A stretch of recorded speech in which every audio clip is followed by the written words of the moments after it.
How's it going, everyone? It's Sam. Today I am going to tell you how I paid off $55,000 in student loans in just 18 months and how I still have a lot of them left, but why I'm not going to pay them off very quickly at all. So I just want to say up front, I am not a financial advisor. I'm not certified in anything to give you advice, but I just want to talk to you through my story, my feelings at different times in my debt journey, and why I'm focusing on investing and building wealth in other ways besides paying down debt right now. So you might feel the same way as I do and decide that you are ready to start making more investments, or you might decide, no, Sam's crazy, I'm just gonna keep on paying down my debt as quickly as possible.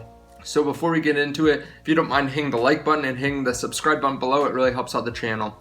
So just a backstory on me. I know a lot of you have come in at different times. A lot of people that watch these videos aren't even subscribed, so you might not know me at all. I had $115,000 in student loans just from my undergraduate degree.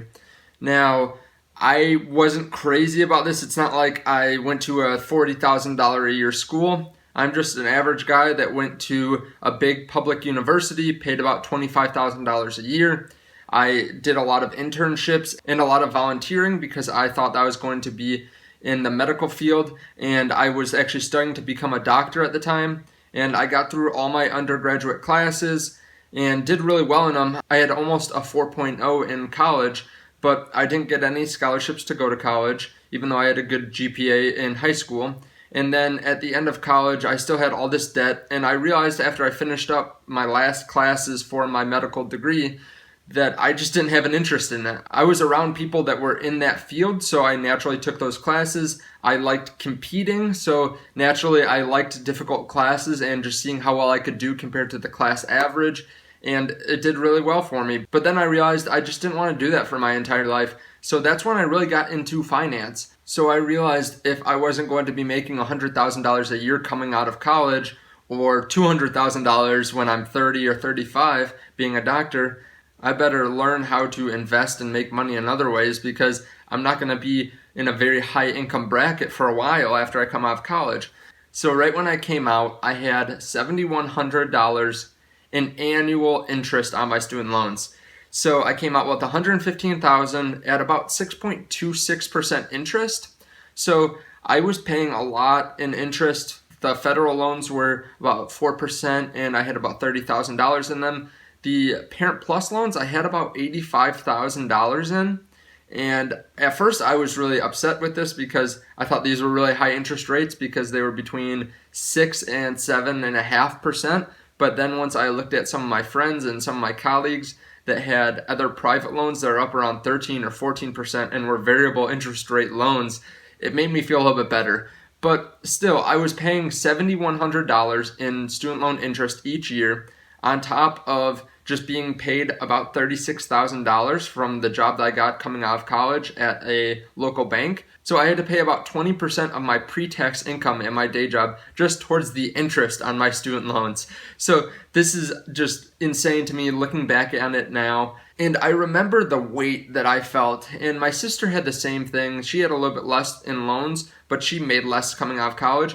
And you're just thinking, I don't think I can live on my own for 5 years.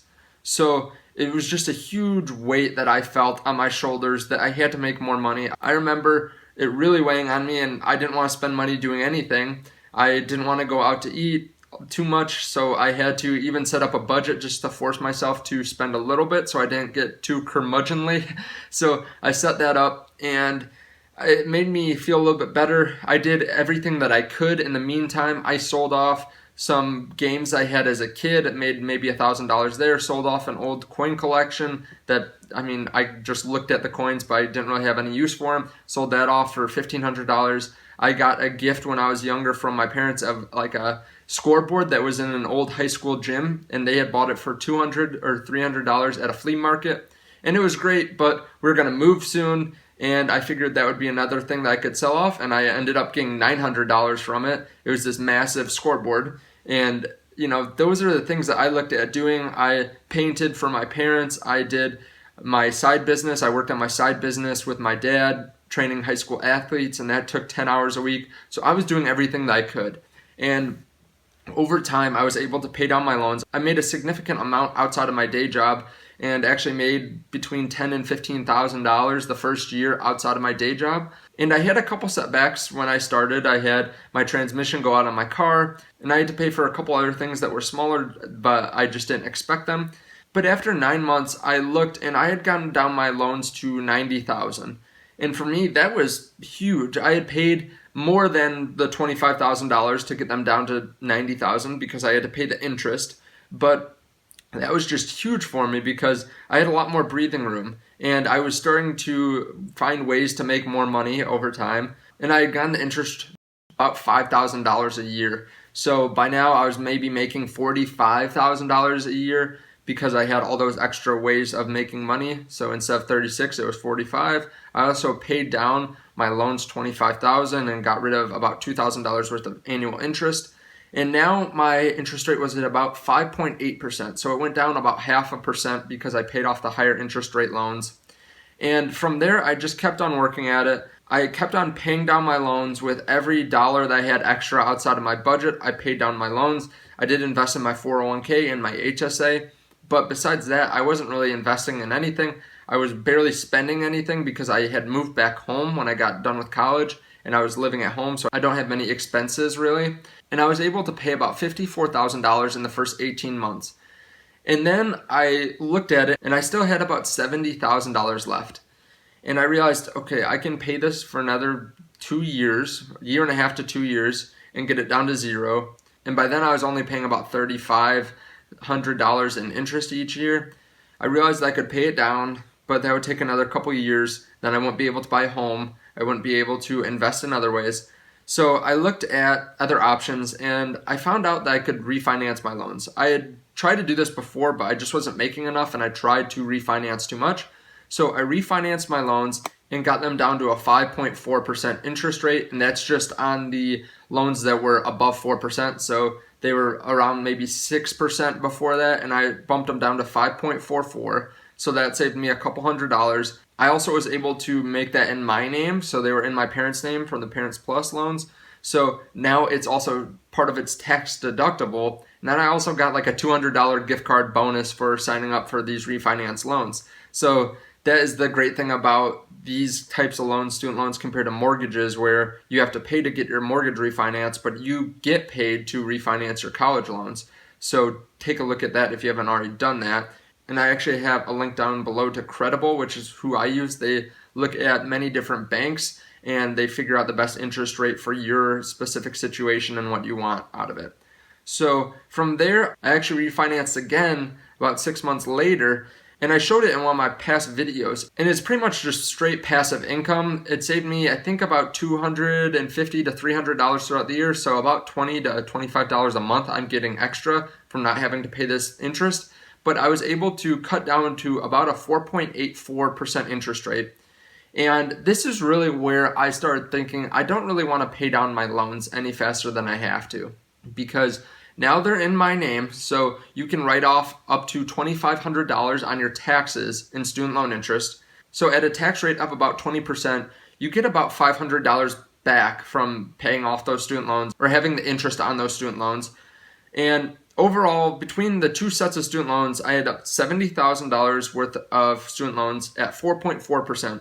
Now, this is very similar to a mortgage. That's about the same percent that you have to pay on a mortgage unless you've gotten one recently. So it's pretty low. And with the fact that I could write off some of the interest on my taxes, that essentially brings down the effective interest rate to about 3.5%. And in a time like this, where interest rates are as low as they can be essentially without going negative, I'm getting a great interest rate. And the stock market has decreased so much recently. There are a lot of deals out there on different stocks. Now, of course, stocks aren't guaranteed like paying off debt is. So if you pay towards your loans, you're guaranteed whatever the interest rate is as a return on investment. But with the stocks that are out there right now, I made a video just a few days ago about Realty Income. They're paying about 5% in dividends.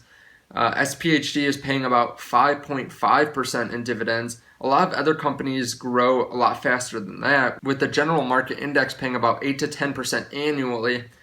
I can make probably close to 8 to 10% over the next 25 years, just every year annually in those indexes. So I'm looking at investing and getting 2 to 3 times the rate of return that I would from paying down my debts. And I understand if you're someone that just feels the weight on your shoulders from having loans, and I don't fault you for trying to pay down your loans. If you're like a Dave Ramsey fan or something, that is one of his main points to gaining wealth is to pay down your loans.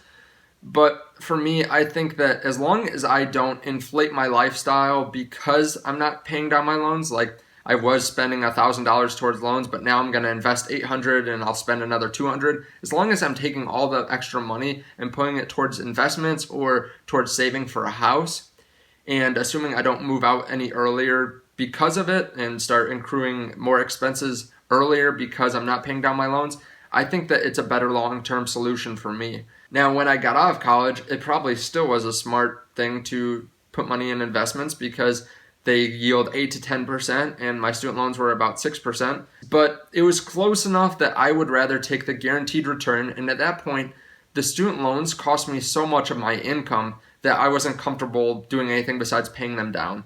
That was something that mentally I had to destroy my student loans and I had to get them down from what they were at. Now, one other thing that I kind of found some solace in and felt some comfort in was once I realized that if I just made the amount that I had to pay in my student loans extra from what I was making before, then it was essentially like I didn't have student loans. I mean, of course you do, and you have to pay taxes on that extra income. But let's say I make $40,000 and I pay $5,000 a year in student loans. If I can somehow bump my income up to $45,000, then it's essentially like the loans aren't even there. They're not dragging me down anymore. And of course I need to stay at that higher income until my loans are paid off to make it balanced like that.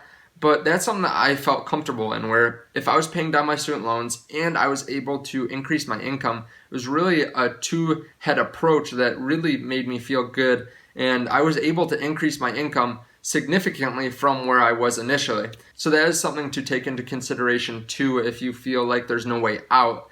If you can make more income, it obviously will help you in the long run. Now, I will say too, you have to have stomach to do what I'm doing. If you have $70,000 worth of student loans and it feels like a big weight on your shoulders, and then you start investing and maybe you lose 30% the first time that you invest, which could happen in the market like this, it could make you feel really bad. So you have to be able to stomach that and know that it was the right long-term play and that will pay off in the end, because you're not looking at getting on the stock market in the next year or two. You're looking at a long investment horizon.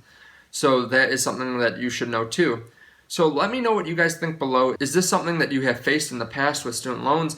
Is this something that you can take and apply to other loans in your life, whether it's your mortgage or an auto loan? Let me know what your experiences with loans are down below. And again, I appreciate it. Thank you for watching the video and liking the video, and I will see you in the next one. Bye.